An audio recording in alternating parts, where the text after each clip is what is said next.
spaghetti for as long as I can remember.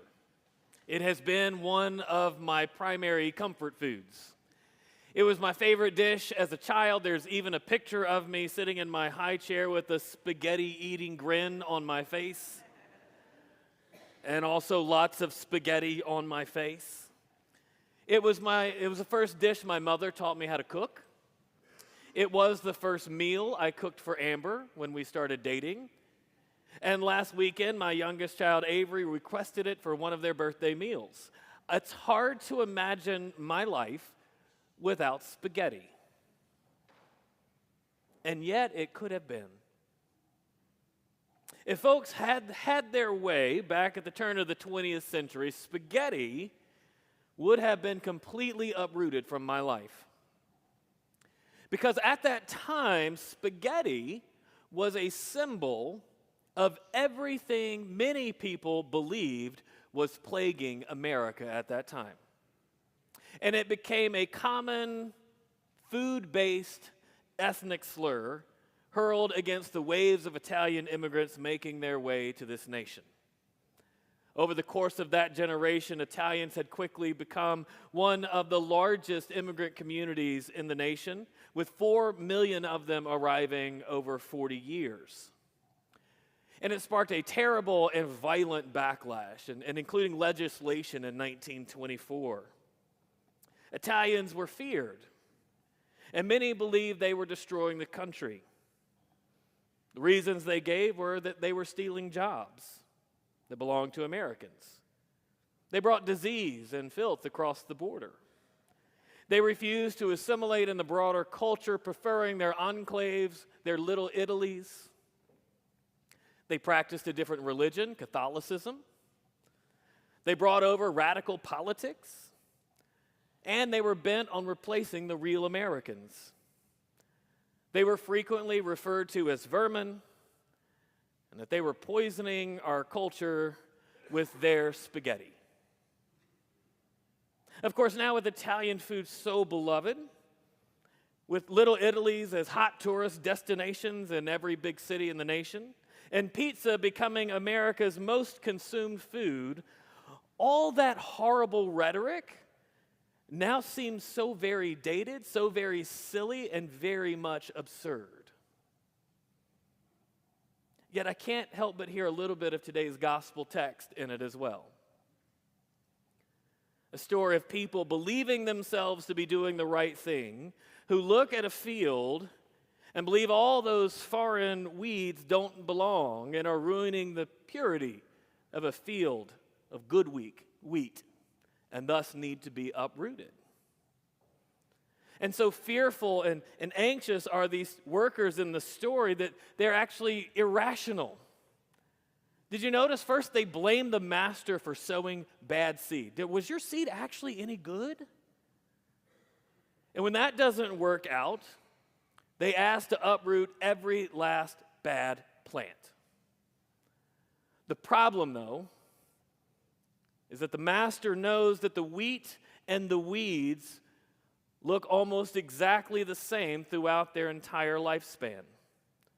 The weeds are actually a plant called darnel, and until the very last moment of their lives, right before the harvest, it's virtually impossible to distinguish the wheat from the weeds.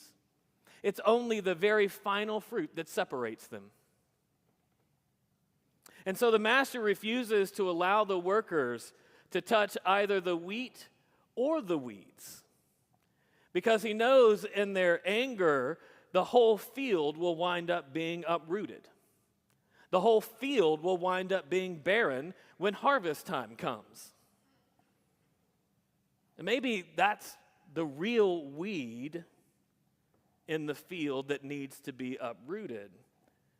The workers' suspicion, their anxiety, their anger, their outrage.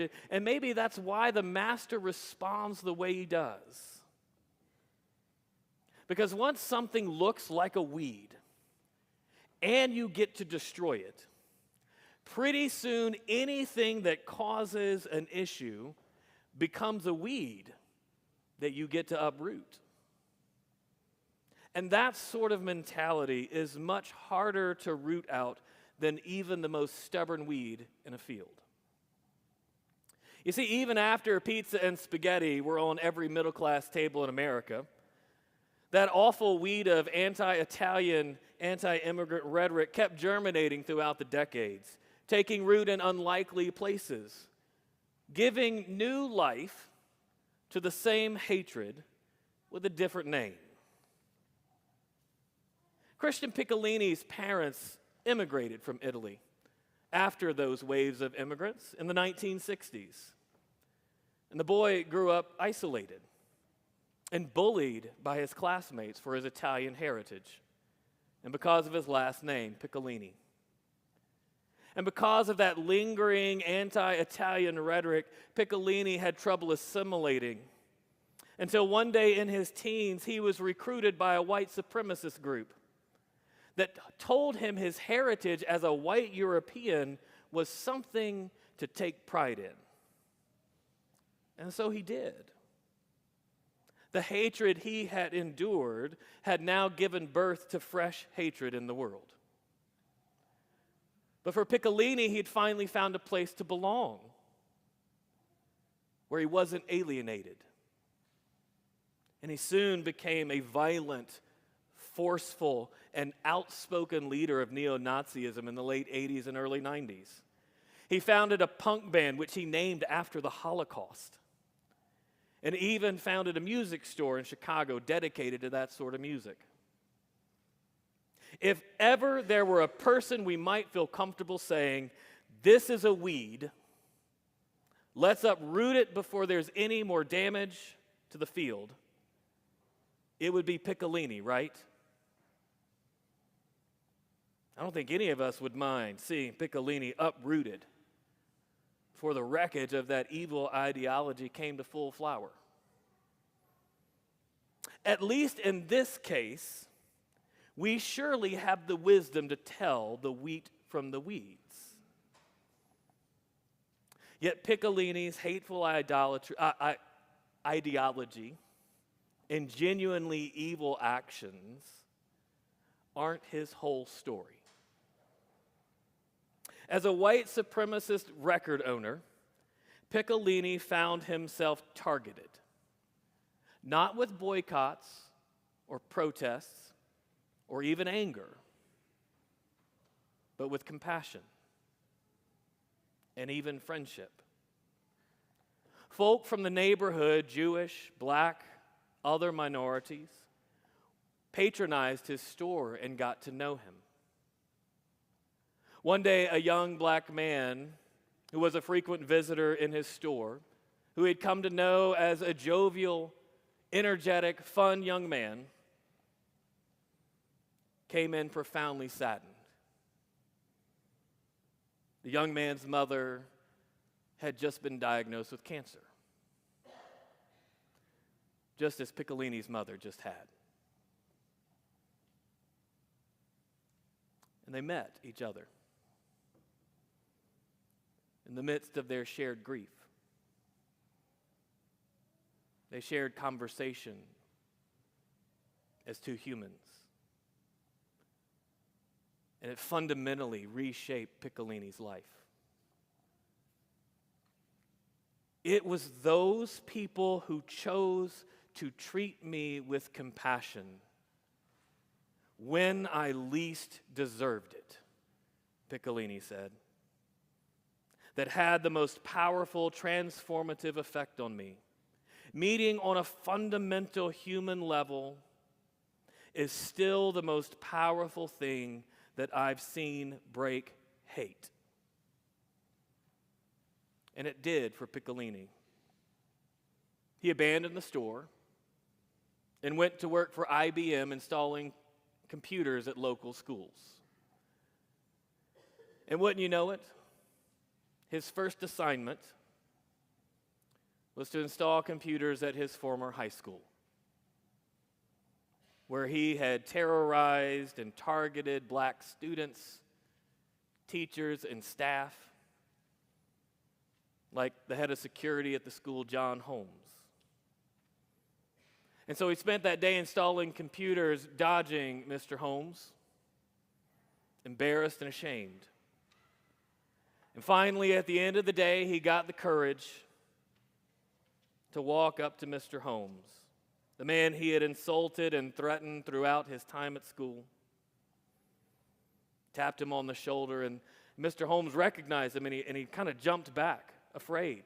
He knew what violence this man was capable of.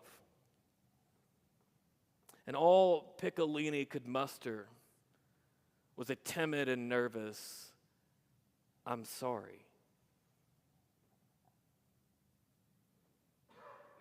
Mr. Holmes accepted the apology. But he asked for more. He challenged Piccolini. He said, "It's not enough just to apologize. You have to work to right the wrongs you created in the world." And since then, Piccolini has founded nonprofits and organizations to provide pathways out of extremist organizations and ideologies around the world. He says he never debates ideology, even though he knows the ideology is wrong and evil and untrue. He doesn't argue ideology because it's not the ideology, he says, that draws people into these organizations. Instead, he says it's the potholes of life, the trauma, the abuse, the grief, the alienation that send these folks looking for a place, any place, to belong.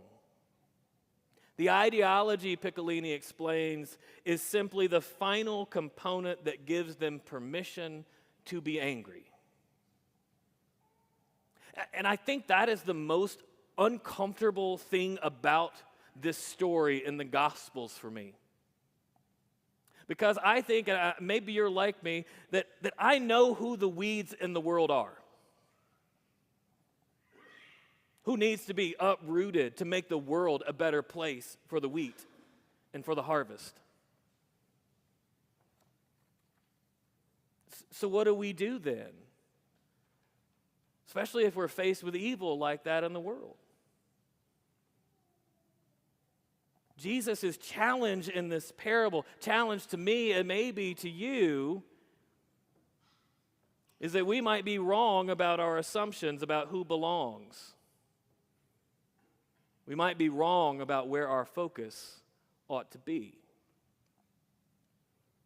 Because ultimately, this isn't just a story about wheat and weeds. It's a story about a couple of workers who are in danger of missing the harvest for the weeds. All they can see are weeds. And they assume the worst about everything, about the master, about the possibility of a harvest. They can only see the bad stuff that will choke out the good stuff, that will make the wheat scarce. They fundamentally believe that the weeds, the bad stuff of the world, is more powerful and more fruitful than the good. And as such, they look at the coming harvest day not with joy and celebration as would be typical at times of abundance, but they look at that day with anger and outrage, anxiety and fear. Maybe what we need are workers like the patrons of Piccolini's record store, who come into a field full of weeds and begin to sow the seeds of love and compassion and even gentleness, trusting that indeed we can overcome evil with good. And trust that when the harvest time comes, there will be an abundant field to harvest, full of good crop, that we can set the harvest table with for a feast of joy. A table with lots of spaghetti and a seat for every person at supper.